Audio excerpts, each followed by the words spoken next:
élection. Ils ont élection nini. Biso tozo sala élection wa bazo ya kuche ce pays. Bato ko sala marche bagamba bagena bauna ce pays. Na Rwanda bakene kuche ce pays. Pona okanga ba opposant. Ba signer na bango charte wana te. Mais c'est ça ce que je te dis. Mais pourquoi muto na besoin soutenir? Pourquoi muto na besoin pese bambo? Na l'église c'est tellement to baniko loba. To baniko tamu se sangu partout. États-Unis zolo bake a retirer nanu aide. Nana yebi que si c'est vraiment comme zolo bana retirer. Na Belgique paix a soutenir le Rwanda nambo. O ya pesa kabisa te. Donc c'est yoko. Le qu'on a besoin privé information. Puisque ce qui ba image. Il y a atrocité ouais zo salamana est et monisami kaka les États-Unis trouble les obim na ba américain. Puisque Lumumba l'air baboma qui est. Le qu'on a information les kaki trouble les salamaki partout au monde. Ba yebi les blancs sont des mauvais.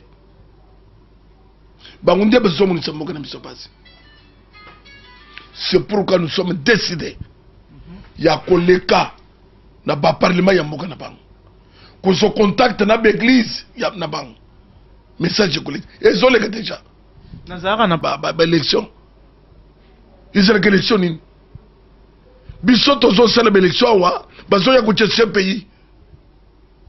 Bato ko sala marche bagamba bagena bauna ce pays.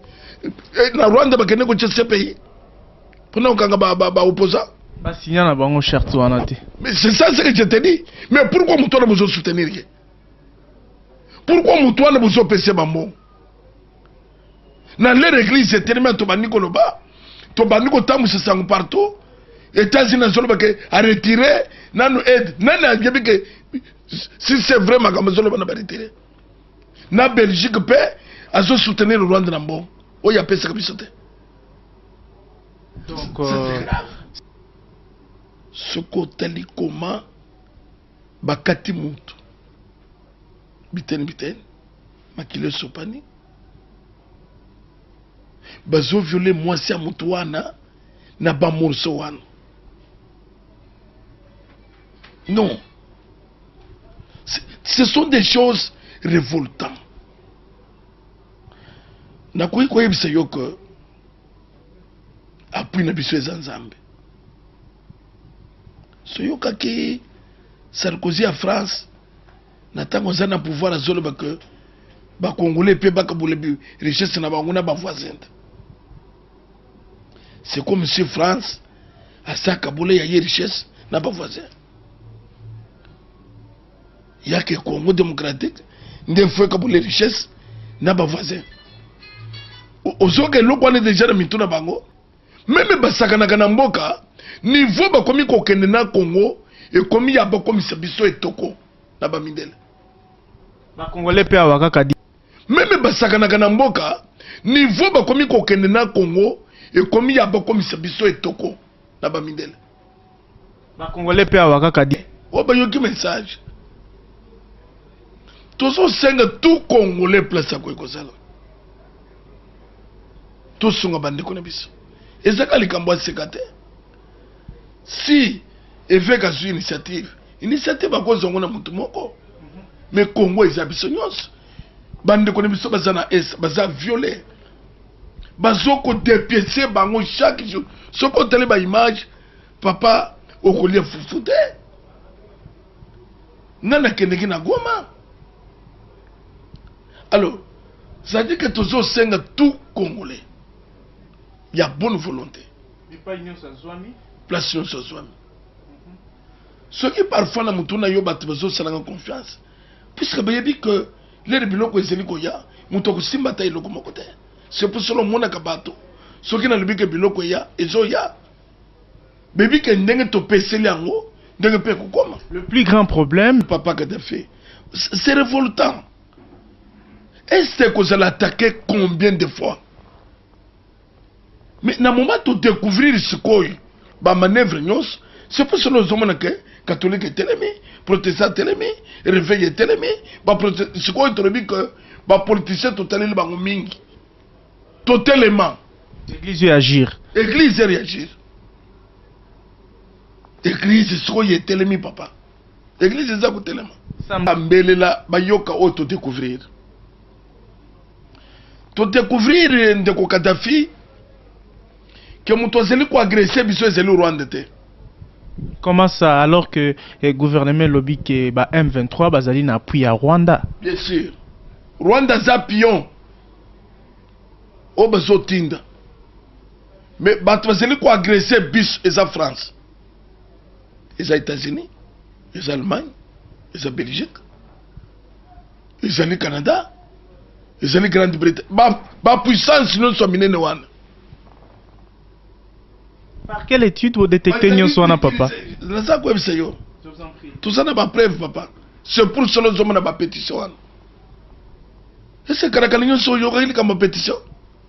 Tout ça, il y a un soutien pour soutenir le Rwanda. Na ba instructeur militaire bazo soutenir Rwanda na mbong na ba arme na moment ba tia Congo démocratique na embargo pour Congo se défendre te balu ba ke Congo za na armée te yo ka vende Kadhafi. C'est à dire que grande puissance dans ce monde bazana possé ya bazo biso parti à est. Au quoi que l'on peut découvrir le Kadhafi. Pour ça, na bango ezeli ya ko balkaniser mboka na biso. Ndenga basa na Soudan. Peuple congolais la muka. Si quoi basela ndenga ni biso ndeto zalaki na kidiba. Omona mboka nini ba président 4. C'est maintenant que nous comprenons pourquoi basela ki biloko wana. Na tangu ya Mzee Kabila asalaki de façon que tous les Rwandais oyo basaki na ba poste ya commandement bakendeki bango nyonso. Il n'y avait pas présence ya Rwandais moko lisusu eza na armée, eza na la police, eza na service de sécurité. Le blanc n'était pas content puisque bayebaki plan wa bazo sala pona Congo. Va créer rébellion Yamibale contre Kabila. Kabila a dit que guerre est longue et populaire. Ils ont trouvé que c'est le moyen pour te réussir, il faut éliminer cet homme. Et ils ont réussi à éliminer Kabila. Ils ont réussi à éliminer. Bazali ko obligé sikoy. Oya yesima. Kabila les jeunes, bon fendre la table sur la négociation. Ce sont les blancs qui dictent. Bah pays africain tous en indépendance, c'était. Indépendance c'est un monoko. Mais le blanc, bah ça peut dicter tout. Le coup la bango va dicter nyonso quelle force oyo ko bousculer makambo. C'est ça na ça ko bisayo. C'est pas toi seul en début. Ceux qui t'ont réagir té. Bah côté ka plan na bango té.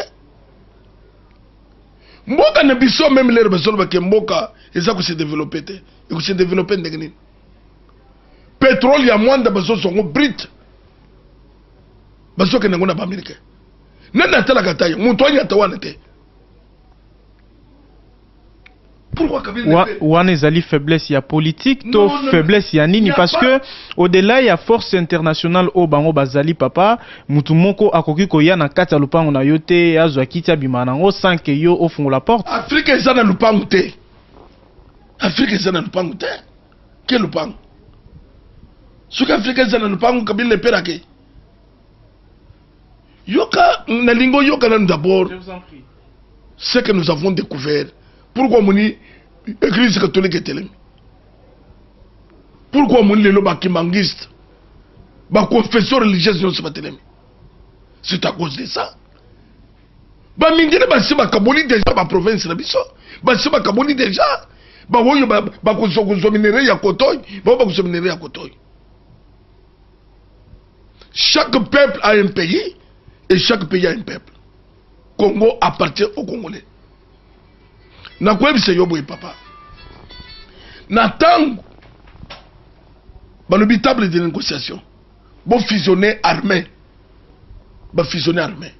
les bazo fusionner armée baza ko exiger que bozoa di généraux ya mouvement boy les bitumbezo salama wana ba congolais les ya négociation bagakamende bazo bimasiko et comme il y a traitement il y a gouvernement ko ya Congo na ya Rwanda les bakokota du généraux rwandais. C'est notre faiblesse, nous Congolais, ou quoi? Ce n'est pas notre faiblesse. Bazako Seli Sabango. Les Rwandais, États-Unis, Telemi, Oba Telemi. Bazako obligé bien. Pour la paix, ok. Ce qu'on y a baou bakotoy. Na quoi c'est yon de Kadhafi.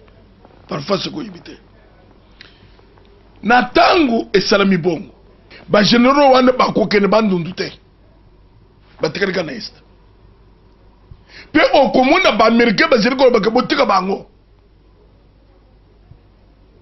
avec quel but batekala na est soki banobika ka likambo ya mutation mutinerie ebandi ezali c'est mutation donc bakokende pas mususte kaka est. Tant nous se rébellions au salam, table de négociation, ben j'étais battu. C'est pour cela que au monde, biso tous en armée. Bah Congolais, il faut battre mais il faut tout réformer l'armée. Tous en armée. On a interpellé politiciens. Mais ça quoi ça yo? Armée n'a besoin de piéger. Comment ça? Par qui? Mais par les grandes puissances, bah il y a le sale. Ce qu'on l'air nous sommes sale que rébellion bimikuna, to mega kotala, n'engani na kusala, bah au bout na bango baziliko, bazili déjà coupé sa plan news, bah n'en besoin qu'on fait ensemble. Na contre nous de Kadhafi, la guerre profite à qui? Guerre ils ont profité nanan.